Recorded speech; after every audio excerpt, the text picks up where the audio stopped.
Okay, guys, so this is 16.3, day 1 continued. Definitely just left you with a lot of vocab and theorems.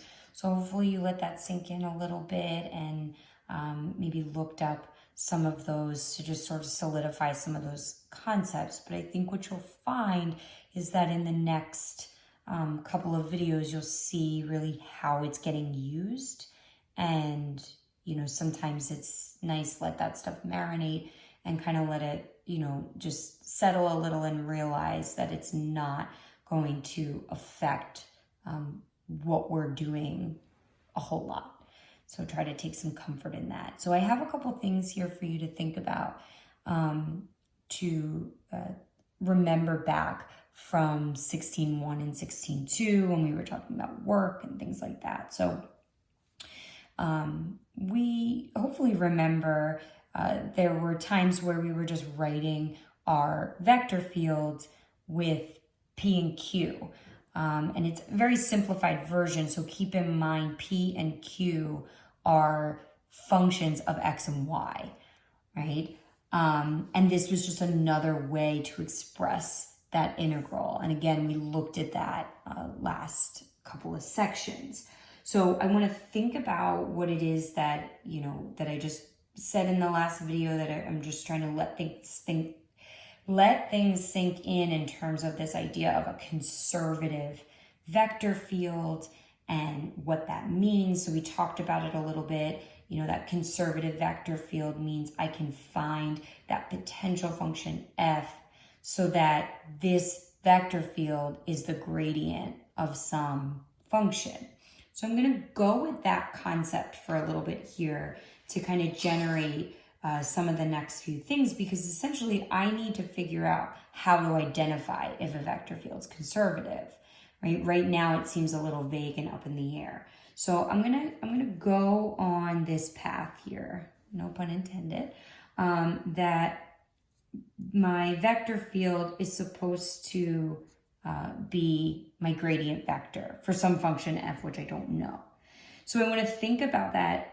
Okay, well, my vector field, right, f is this vector pq, where p and q are functions of x and y. And what's my gradient? I have to go back a couple chapters and think about that one. My gradient is del f del x del f del y, right? So if I think about that, and I'm saying that my vector field is some gradient vector for some function, which I don't know what it is yet, but if that's true, well, let me try to link these up. That tells me that P must be del f del x, and Q must be del f del y. So all I've done is sort of equate the two, because this is really the basis for, everything I'm doing in this section, really. So I'm using that, and I'm linking up the vector field that I'm being given and what the gradient vector means, the fact that it's the partial derivatives, okay? So this is if f is conservative, right? Is conservative. Okay, so I'm going to think about what I have here in terms of P being del f del x and Q being del f del y.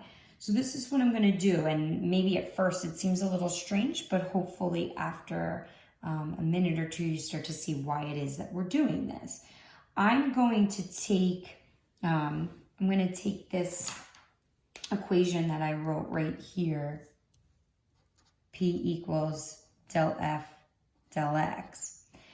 And I'm going to take the partial of both sides with respect to y. So I'm going to take the partial of P with respect to y.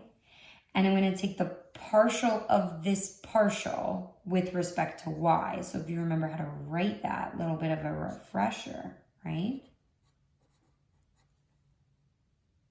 So all I did was take the partial with respect to y of both sides.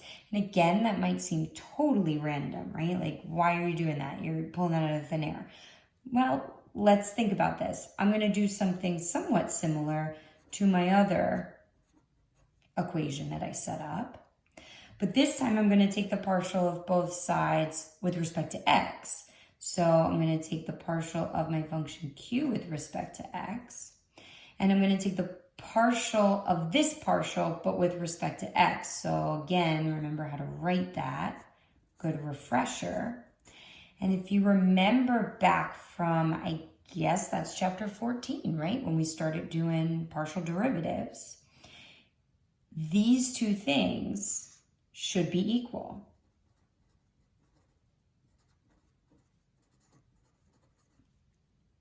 It doesn't matter the order in which you're taking those second partials, right? If I take my partial first with respect to x, then with respect to y, or if I take my partial for f with respect to y and then with respect to x, I should get the same thing.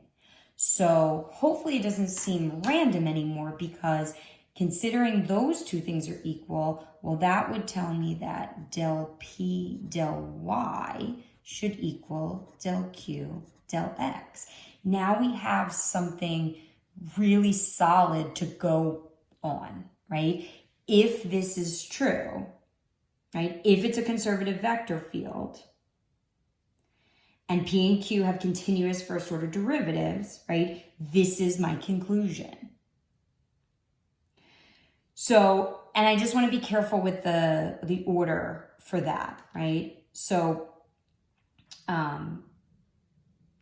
if F is a conservative vector field and P and Q have continuous first order derivatives, this is my conclusion, okay? So I have that to think about, okay? So I'm going to come back to that in a little bit. We're going to see that sort of play out in a little bit. We still need to do a couple of definitions here before we can actually start looking at some problems. So we're going to start talking about simple and closed. We've kind of already discussed, but we're going to link the two. Okay, so what is a simple curve? So, and this should probably, again, be pretty self-explanatory. A simple curve is a curve that doesn't intersect itself anywhere between its endpoints. So if we want to write that down, so it doesn't intersect itself anywhere between its endpoints. And the visual is going to be super helpful on this one. So this would be an example of a curve that is simple, but it's also not closed. So this would be simple, but not closed. What do you think about something that looked like that? Right? Not simple because it intersects, and also not closed.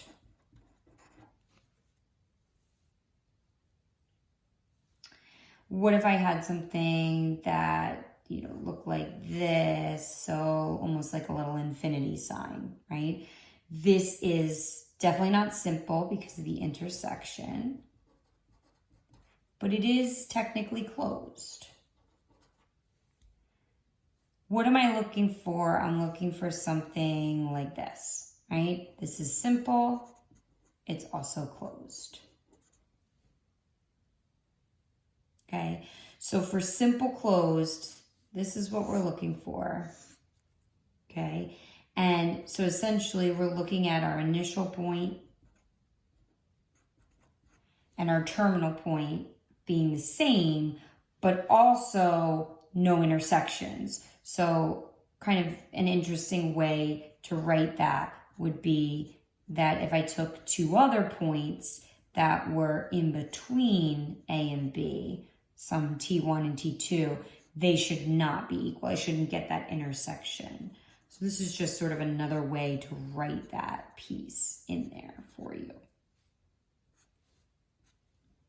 Okay? Okay. So before we said we wanted an open and connected region, and now we need to be a little bit stronger. We need something that is simply connected. So a connected region such that every simple closed curve in D encloses only points in D. So I'm going to write that down because it's a lot. Okay, so we're looking for simply connected. That's key for us. Okay, simply connected. So again, it's a connected region.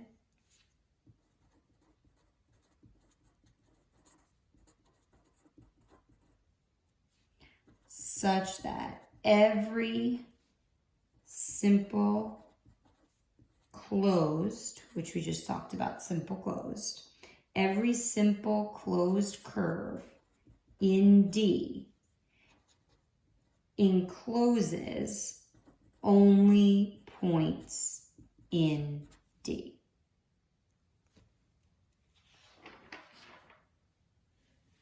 Okay? We can't have holes, and we can't have anything that consists of two separate pieces. Okay, so simply connected is going to look very much like what I just drew up here for the simple closed, which makes sense, but we're taking it a little bit further. So here's your simply connected.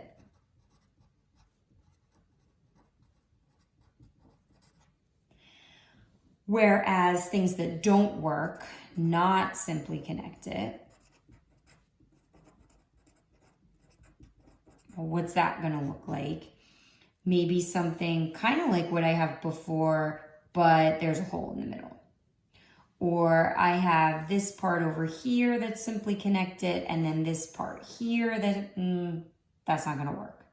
So I can't have these two like separate simple closed curves. I can't have a hole. So no holes can't consist of two separate pieces. Okay? And that's going to lead us to our big theorem for today.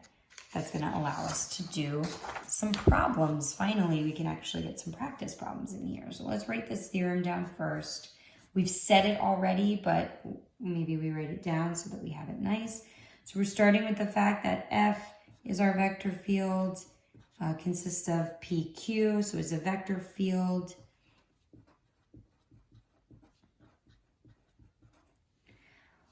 On, you ready? An open, simply connected region D. So that's why we needed all of that vocabulary. Okay, P and Q have to have continuous first order derivatives.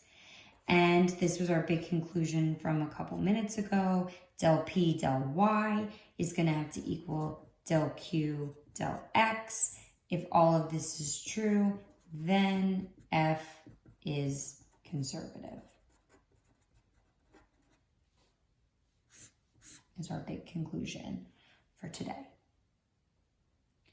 We're going to eventually prove that, possibly. Depends on how these videos continue to go, but we'll see. The plan is to prove that.